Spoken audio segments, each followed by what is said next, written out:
You got engaged in the summer, and then I had my show in the September, and then we kind of started talking about it straight afterwards. We certainly didn't sort of do a wedding mood board. I'd sent a few little bits of inspiration, just little references of things that I liked, but it wasn't, there was no scrapbook or dream dress or, fairy tale idea. It was definitely not that. The main thing about my wedding was getting the people around me who were my friends, who were creative, to be part of it.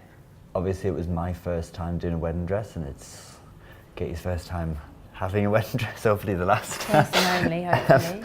So it had to be right. So it started with trying on a couple of dresses from the Spring Summer 10 collection. Yeah, there was like a very long, high-necked, kind of like a fishtail dress that was made up entirely of stripes. And then the other one was made up of all these hand-stripped pieces of silk chiffon. You know, when I get asked to do things, I don't draw a lot, or I don't tend to like to draw, because like the things that I can draw don't tend to sort of represent actually what I want to do.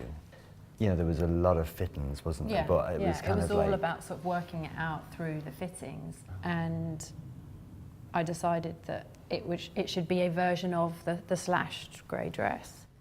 The thing that we had to make a really clear decision on was the colour. Katie just kind of had a very definite idea that she didn't want something that was quite bride white. I mean, a lot of people were surprised by the colour and thought that it was very strange and thought that it was very different. For me, it wasn't that different. It was really sort of it was a version of an off-white.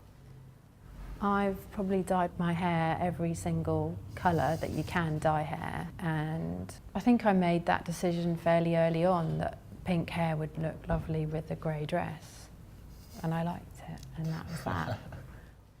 The main accessory to the dress was the veil that was made by Stephen Jones. He hadn't made any veils, but I just thought, I'm just going to ask, because he's amazing and I love him, and I think he'd do a really good job and be inspired by the dress. The actual challenge of putting a dress together made out of like 2 centimetre strips with a huge train on, that was kind of probably the only challenge. Time, but you know, we were invested to the cause, so we made it happen. But yeah, we were kind of working up to the sort of the 11th hour. Yeah, it was kind of nice to see the back of it, walking down the aisle, knowing it was finished.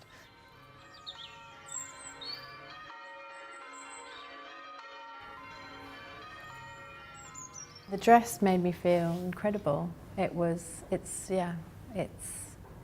best dress ever.